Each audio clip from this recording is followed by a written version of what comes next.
नमस्कार मित्रांनो, मी गौतम वाहवळ. माझ्या यूट्यूब चॅनलवर आपणा सर्वांचं अगदी मनापासून हार्दिक स्वागत करतो. मित्रांनो, आजचं आपलं कॅप्शन आहे वक वाहना जमीन निशाणा. आता मी असं का म्हणतोय हे तुमच्या लक्षात येईलच. तत्पूर्वी मित्रांनो आपल्याला सांगतो की गेल्या 3 महिन्यापासून मी कुठल्याही पद्धतीनं कुठलाही व्हिडिओ बनवला नव्हता, कुठलेही माझे विचार त्यावर मांडले नव्हते. आणि त्याचं कारण जर बघितलं तर जशी माझ्या आजूबाजूची परिस्थिती आहे तशी तुमच्याही आजूबाजूची परिस्थिती हे वातावरण दूषित करणारी परिस्थिती आहे. आज गटातटामध्ये भांडणं चालू आहेत, जाती धर्मामध्ये भांडणं चालू आहेत, धर्माधर्मामध्ये दुही पसरलेली आहे. आणि हे काम या महाराष्ट्रामधला, या देशामधला एक गट प्रामुख्याने जाणीवपूर्वक करतोय. आणि त्यांना तेच करायचं आहे, कारण त्यांनी त्यांच्या मागच्या पिढ्यांपासून त्यांचं कामच हे माणसांमध्ये भांडणं लावणं, तंटे लावणं हे त्यांचं कामच आहे. ते कालही करत होते, आज करतायत आणि उद्याही करत राहणार आहेत. आणि त्याच्यामुळं मात्र की महाराष्ट्राचं असेल, देशाचं असेल, गावागावातलं वातावरण मात्र तंग होतंय, वातावरण दूषित होतंय. आणि हे असं वातावरण बघत असताना मग आपण जे काही व्हिडिओ बनवतो किंवा आपण एखादी घटना घडलेली असते त्या घटनेवर आपण आपलं मत मांडतो. म्हणजे काय करतो की त्या घटनेविषयी माझं प्रामाणिक मत काय आहे किंवा मला त्याविषयी काय वाटलं, कुठलाही दुजाभाव, कुठलाही वैरभाव किंवा कुठलाही दुटप्पीपणा त्यामध्ये न ठेवता जे प्रामाणिक मत आहे ते मी मांडतो. आणि असे हे मत मांडण्यासाठी मी हे व्हिडिओ बनवतोय. परंतु व्हिडिओ बनवत असताना असंही लक्षात आलं की आपण जे मत मांडतोय, आपण जे विचार मांडतोय त्याने हे जे काही वातावरण सध्या आजूबाजूला चाललंय याच्यावर काही परिणाम होणार आहे का?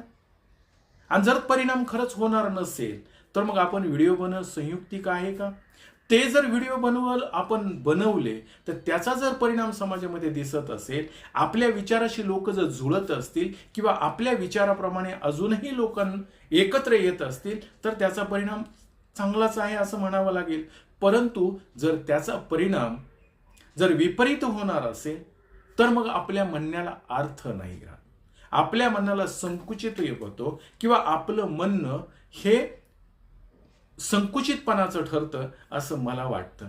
परंतु मित्रांनो, हे जर बघितलं तर पुन्हा असंही वाटतं की आपण जी परिस्थिती चालली त्या परिस्थितीवर भाष्य करणं किंवा त्या परिस्थितीला अनुसरून आपलं जे मत आहे ते म्हणणं, मांडणं, कारण त्या समाजाचा, त्या कम्युनिटीचा आपण एक घटक आहोत, त्या गावाचा, त्या राज्याचा, त्या तालुक्याचा एक आपण घटक आहोत. आणि त्यामुळं आपलं म्हणणं मांडणं हे आपलं कर्तव्य आहे आणि आपलं म्हणणं मांडलंच पाहिजे.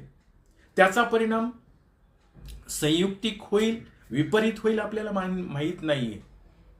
परंतु आपल्या म्हणण्याचा परिणाम होईल की नाही आपल्याला माहीत नसतं. आणि ते जर होणार नसेल तर आपण काही न करता गप्प राहणं हे शेवटी बुद्धीला पटेनासं झालं. आणि मग आपल्याला तर माहीतच आहे की जंगलाला आग लागते, एक चिमणी तिच्या चोचीमध्ये पाणी आणते आणि त्या आगीवर टाकण्याचा प्रयत्न करते, आग विझवण्याचा प्रयत्न करते, कारण त्या चिमणीच्या चोचीतल्या पाण्याने ती आग तर विझणार नाही हे तिलाही कळतंय की आगीचा भडका जास्त होतोय.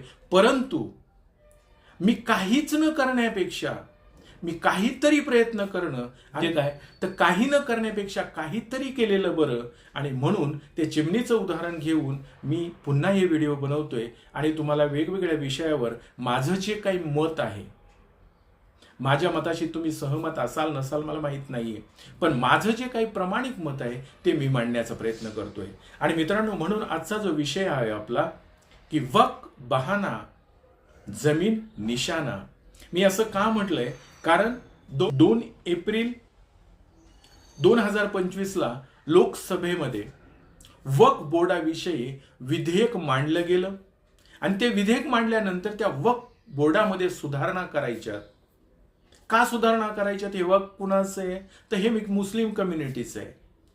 आता वक्फ मध्ये सुधारणा करायच्यात का तर त्याच्यामध्ये बरेचसे कायदे असे आहेत किंवा सरकारचं जे धोरण आहे, आत्ताच जे प्रामाणिक सरकार देशामध्ये काम करतंय, देश हितासाठी झटणारं सरकार आहे, 2014 पासून देशाचा ग्राफ जगामध्ये गाजतोय त्याचा डंका, किंवा देशाचा ग्राफ खूप मोठ्या प्रमाणामध्ये वाढत चाललाय, देशाचं नाव जगामध्ये चाललंय, असं जे काही सरकार काम करतं या देशामध्ये, त्या सरकारने ठरवलं की वक्फमध्ये सुधारणा करायची.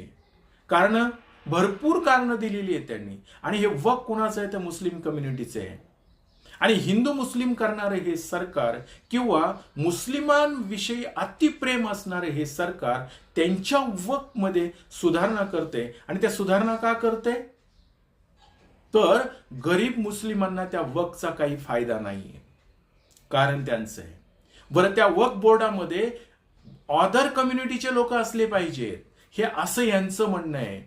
म्हणजे बाकी धर्मियांविषयी अतिशय प्रेम करणारं हे सरकार ह्या गोष्टी मांडते आणि त्यामध्ये काही सुधारणा करायच्यात म्हणून ते संसदेमध्ये मांडते. संसदेमध्ये यांचं बहुमत आहे, आणि बहुमत असल्यानंतर कसा माज येतो किंवा कुठल्याही पद्धतीने आपल्याला पाहिजे तसे विधेयक आपण आणू शकतो आणि त्याचा फायदा आपल्या बगलबच्च्यांना करून देऊ शकतो, हा मनसुबा मनात ठेवून या सरकारने वक्फ विधेयक लोकसभेत मांडलं. अपेक्षेप्रमाणे ते मंजूरही झालं. जसं लोकसभेत झालं तसं राज्यसभेतही मंजूर झालं, आणि अपेक्षेप्रमाणे ते आता राष्ट्रपतीकडे जाईल, त्याच्यावर सहीही होईल आणि ते विधेयक मंजूरही होईल. हे विधेयक का केलं असेल मित्रांनो? काहीही नाही, फक्त आणि फक्त वक्फ बोर्डच्या नावावर या देशामध्ये 9,04,000 एकर जमीन त्यांच्या नावावर आहे. आता तुम्ही म्हणाल की मग सरकार जे काही प्रेम आहे मुस्लिमांविषयी, असं जे सरकार केंद्रामध्ये बसलंय किंवा जे काही प्रधानमंत्री बसलेत मुस्लिमांविषयी प्रेम असणारे, त्यांची जी काही मातृ संघटना आहे मुस्लिमांविषयी अतिप्रेम असणारी, यांनी योग्यच केले की त्यांच्या या नावावर एवढी जमीन आहे. तसं अजिबात नाहीये. त्यांच्या नावावर ज्या जमिनी आहेत त्या जमिनीवर आज सरकारी घरं आहेत, सरकारी बंगले आहेत, सरकारी इमारती आहेत, शाळा आहेत, मोठमोठ्या उद्योगपतींच्या इमारती आहेत. उदाहरण द्यायचं झालं तर अंबानींची जी बिल्डिंग आहे अंजली मुंबईची, ती बिल्डिंग वक्फच्या नावावर आहे. बिल्डिंग म्हणजे त्या जागेवर आहे. आणि देशामध्ये राज्यांमध्ये ज्या काही जमिनी आहेत त्या काही शेतकरी कसून खात आहेत, परंतु वक्फचं नाव त्यामध्ये आहे. आणि आपल्याकडे जो शेतीचा कायदा आहे त्याच्यामध्ये तर जी जमीन ज्याची आहे, जोपर्यंत खरेदी विक्री होत नाही त्यावरून त्याचं नाव बाजूला जात नाही, आपल्याला माहिती आहे. मग ज्या जमिनी त्यांच्या जमिनावर होत्या त्या जमिनी आज दुसरी लोक करून खात असतील, बिल्डिंगी असतील, पण 7/12वर मात्र त्यांची नावं दिसत आहेत. फक्त एवढीच या शासनाला, म्हणजे त्यांच्या डोक्यावर वजन आहे, त्यांचा श्वास गुदमारला जातोय की वक्फचं नाव त्या 7/12वर आहे आणि ते काढायचंय. आणि ते काढल्यामुळे काय होणार आहे, यांचा श्वास मोकळा होणार आहे. आणि मग त्या जमिनी काढून कुठेतरी यांच्या बगलबच्च्यांना द्यायच्यात, यांच्या उद्योगपतींना द्यायच्यात, बिल्डिंग जी काही लॉबी आहे त्या लॉबीला द्यायच्यात, आणि अशा जमिनी ताब्यात घ्यायचं चाललंय. पण मित्रांनो, एवढंच आहे का याच्या मागे? अजिबात नाहीये. खोटं वाटतंय तुम्हाला? एक उदाहरण म्हणून तुम्हाला 1-2 उदाहरणं सांगतो की एक व्हिडिओ काल माझ्या बघण्यात आला, तो ऑल इंडिया पॅंथर सेनेचे दीपक केदार यांनी टाकलाय. तो व्हिडिओ अंबेजोगाई तालुक्यातला आहे. जवळगाव, त्या गावाच्या मध्ये ही घडलेली घटना जर बघितली तर तो व्हिडिओ पहिला तुम्ही बघा.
व्हिडिओ बघितल्यानंतर त्यामध्ये असं दिसतंय की त्यामध्ये SRPचे लोक आहेत, पोलिसांचे लोक आहेत, गाड्या घेऊन आलेत आणि त्या ठिकाणी काही शेतकरी कुटुंब आहेत.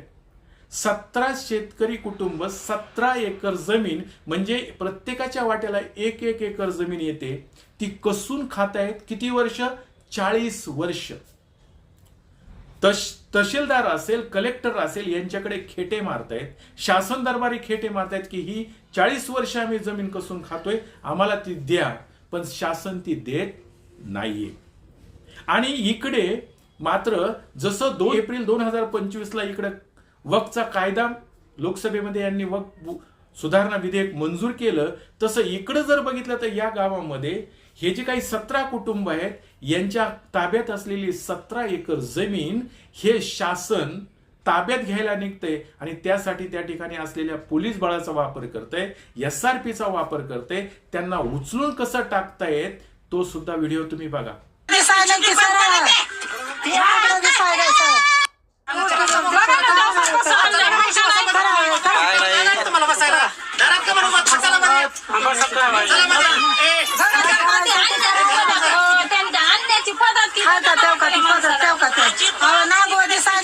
आणि कशासाठी? तर या शासनाचे सौर ऊर्जेचे पॅनल त्यांच्या त्या जागेमध्ये ठेवायचे.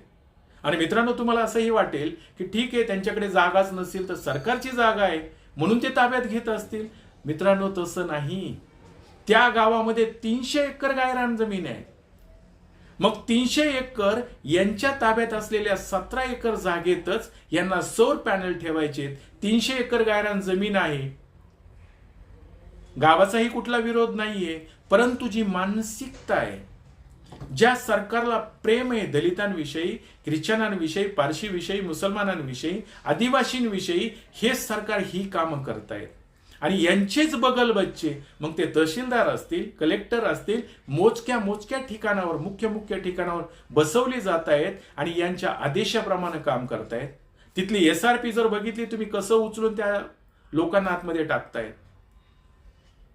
जनतेचा पगार घ्यायचा आणि नोकर मात्र या प्रशासनाचं बनायचं, ह्या मंडळींचं बनायचं आणि ते सांगतील त्या आदेशाप्रमाणे काम करायचं. अशी अवस्था या पोलिसांची झाली, SRPची झाली. कारण नोकरीसाठी ते करतायत. हे जर बघितलं तर तुमच्या लक्षात येईल की मी म्हटलंय की वक्फ बहाना है, जमीन निशाना आहे. म्हणजे 17 एकर दलित समाजाकडे असलेली जमीन काढून घेण्याच्या नादामध्ये मात्र ही मंडळी लागतायत. कारण दलितांकडे जमीनच ठेवायची नाहीये यांना, आदिवासीकडे जमीन ठेवायची नाहीये. कारण या महाराष्ट्रामध्ये, या देशामध्ये ज्या सरकारी जमिनी आहेत त्या जमिनी मॅक्झिमम आदिवासी लोकांकडे आहेत, मॅक्झिमम दलित लोकांकडे आहेत. ख्रिश्चन लोकांच्या नावावर काही जमिनी आहेत, पारशी लोकांच्या काही नावावर जमिनी आहेत. त्या मोकळ्या करून यांना आपल्या घशात घालायच्यात, बिल्डर लॉबीच्या घशात घालायच्यात, यांच्या उद्योगपतीची जी लॉबी यांच्या घशामध्ये घालायच्यात. म्हणजे हे सरकारचं जे धोरण चाललंय ते फक्त वक्फच्या नावाखाली सुधारणा विधेयक बिल आणून हे सगळ्यांना टार्गेट करायचा प्रयत्न करतायत. आणि ते कशासाठी?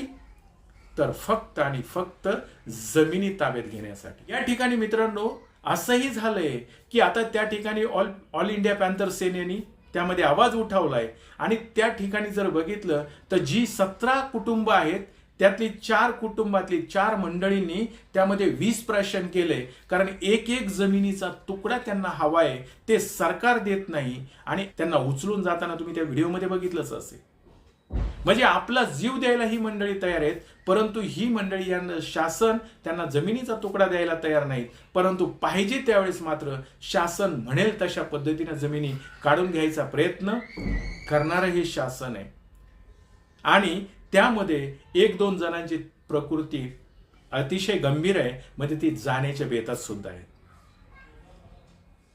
आता हे जर बघितलं तर तुम्ही म्हणाल की ती जमीन मग शासनाची त्यांनी दिली पाहिजे. पण त्या गावामध्ये 300 एकर जमीन अजून आहे ना. यांना सरकार सौर पॅनल ठेवा, काय करायचं ते करा. ती सरकारी जमीन आहे ती घेतली पाहिजे ना. आणि नियम तर असा आहे की गावाच्या ग्रामपंचायतने जर ठराव केला तर तो ठराव कलेक्टर सुद्धा रद्दबदल करत नाही, पण इथं मात्र या शासनाच्या पिरियड टाइम मध्ये काहीही घडतं. तुम्ही ठराव करा, काय करायचं ते करा, आम्हाला पाहिजे तसंच आम्ही वागू, म्हणजे कायद्याची पूर्ण मोडतोड करणारं हे शासन किंवा कायद्यावर प्रेम असणारं आणि सतत संविधान पुढे दाखवणारं हे सरकार, म्हणजे संविधान पुढे दाखवून त्याच्या खाली त्यांना फाडणारं किंवा चेपणारं हे सरकार, असं याला म्हणावं लागणार आहे. मित्रांनो, हे जर बघितलं तर दुसरी गोष्ट तुम्हाला दाखवतो की साखरवाडी फलटणमध्ये, सातारा इथं त्या लोकांना बुद्ध मूर्ती आणि बाबासाहेबांची मूर्ती त्या ठिकाणी ठेवायची. शासन दरबारी ते हेलपाटे मारतायत, कोणाचंही लक्ष नाही. परंतु ज्यावेळेस बाबासाहेबांची मूर्ती आणि बुद्धाची मूर्ती ठेवली जाते त्या ठिकाणी सुद्धा हे पोलीस बळ किंवा SRP येते आणि त्या लोकांना कसा अन्याय करते बघा.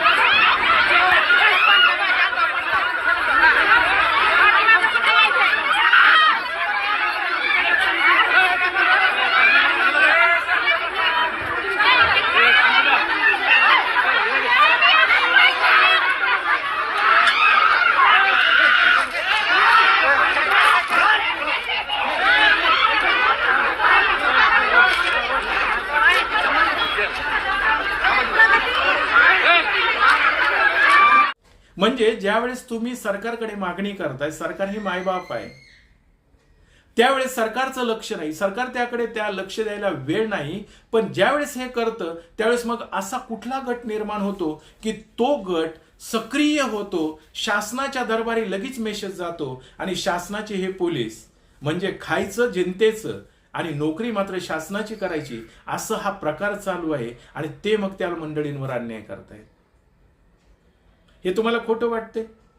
जमिनीसाठी आजपर्यंत आपण बघितलं की 2 शेतकऱ्याची भांडणं, बांधावरून शेतावरून 2 म्हणजे माणसांमध्ये किंवा शेजाऱ्यांमध्ये भांडणं होत होती. परंतु आज जर बघितलं तर शासनच जमिनी ताब्यात घ्यायला लागलंय आणि या जमिनीसाठी मग शेतकऱ्यांचा असेल, दलितांचा असेल, आदिवासींचा असेल, मुर्दा पाडायला सुद्धा किंवा विष पाजायला सुद्धा हे सरकार कमी करत नाहीये. आणि तुम्हाला हे खोटं वाटत असेल मित्रांनो, तर मुंबईमध्ये जी झोपडपट्टी आहे, धारावीची झोपडपट्टी तुम्हाला माहिती आहे, तिच्यासाठी किती वेळा आंदोलन चाललंय.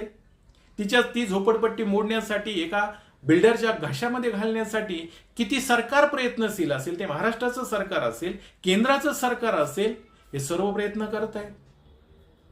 आणि त्यासाठी विरोधक जे आहेत ते सुद्धा कंबर कसून त्या ठिकाणी उभे राहत आहेत. पण हे सगळं कशासाठी चाललंय तर फक्त आणि फक्त जमिनी ताब्यात घेण्यासाठी. खोटं वाटते? हैदराबाद मधील तेलंगणा या ठिकाणी 400 एकर जमीन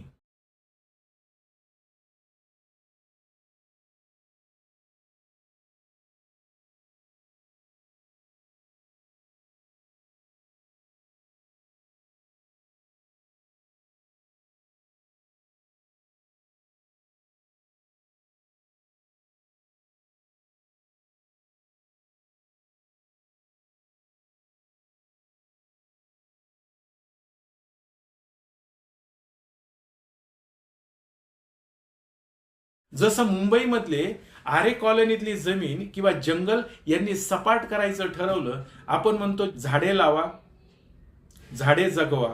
आणि इकडं मात्र असलेली झाडं 200 वर्षाची 400 वर्षाची असलेली झाडं सरकार मात्र त्यांची कत्तल करतंय. आणि जी लोक ते प्रोटेस्ट करायला पुढे येतील त्यांना हे पोलीस बळाचा वापर करून तुरुंगामध्ये टाकलं जाते. कशासाठी? तर फक्त आणि फक्त या जमिनीच्या तुकड्यासाठी. किंवा जी माणसं आहेत यांना तर ही माणसं म्हणजे माणसांची दुश्मन ही माणसं यांना सोडायला तयार नाहीत, पण मुख्य प्राण्याला सुद्धा हे सोडायला तयार नाहीये. आणि जे विद्यार्थी त्या ठिकाणी प्रोटेस्ट करतायत त्यांना मात्र उचलून तुरुंगामध्ये टाकायचा प्रयत्न करतायत. ज्या संघटना आहेत पर्यावरणाविषयी आंदोलन करणाऱ्या यांना सुद्धा हे तुरुंगात टाकतायत, विद्यार्थ्यांना तुरुंगात टाकतायत. मुक्या प्राण्यांच्या जमिनी हडपणारे हे सरकार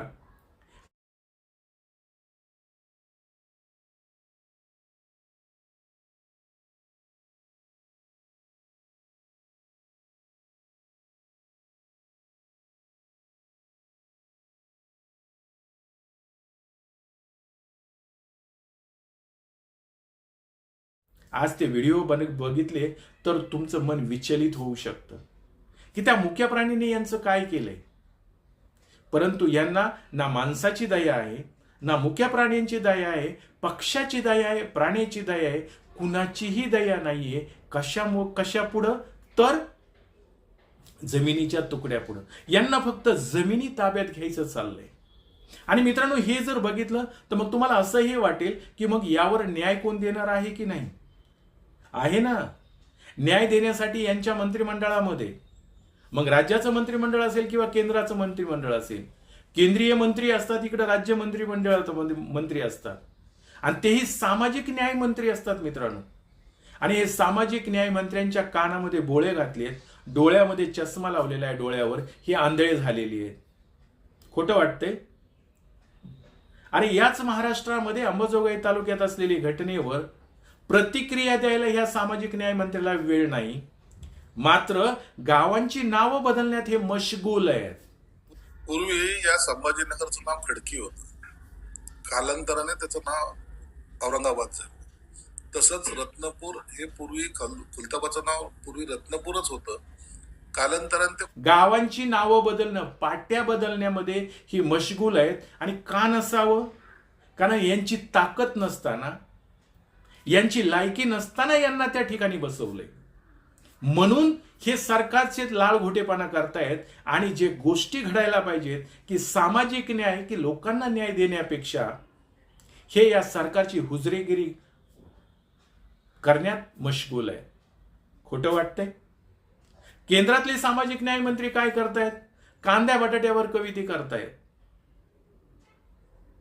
एका गटाचा मुखिया किंवा देशाचा, त्याला पंतप्रधान आपण म्हणूया किंवा देशाचा मुख्य म्हणूया, त्याचं गुणगान गाण्यात हे आपल्याला धन्यता मानतायत, आपल्याला धन्य समजतायत.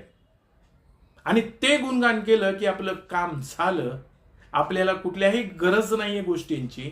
मग तिकडं समाजात न्याय मिळो, समाजाला न मिळो, कारण यांच्याकडे जे खातं दिलेलं असतं ते सामाजिक न्यायाचं असतं, परंतु समाजाला न्याय द्यायचाच नाहीये.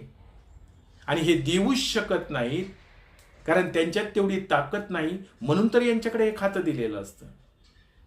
आणि हे ते कोण आहे तुम्हाला सांगायची गरज नाहीये. आणि म्हणून मित्रांनो, मी तुम्हाला सांगितलं किंवा मी असं म्हणतोय की हे जे चाललंय हे फक्त जमिनी ताब्यात घेण्यासाठी. कारण सरकार आघाशासारखं, आघाशी वृत्तीनं या जमिनी ताब्यात घेतंय. आणि ते करण्यासाठी मग तो माणूस असेल, दलित असेल, आदिवासी असेल, ख्रिश्चन असेल, पारसी असेल, मुस्लिम असेल, यांना कुणीही दिसत नाहीये. टार्गेट वफ करायचं आणि त्याच्या आडून मात्र सगळ्या ज्या कम्युनिटी आहेत यांच्याकडे असलेल्या जमिनी ताब्यात घ्यायच्या. म्हणून आपलं आजचं कॅप्शन होतं, वक बहाना जमीन निशाणा. मित्रांनो, मी जे म्हणतोय हे जर तुम्हाला पटत असेल तर हा व्हिडिओ नक्की लाईक, शेअर करा. आणि पुढचा व्हिडिओ पाहायला विसरू नका. एवढं बोलतो, थांबतो. धन्यवाद.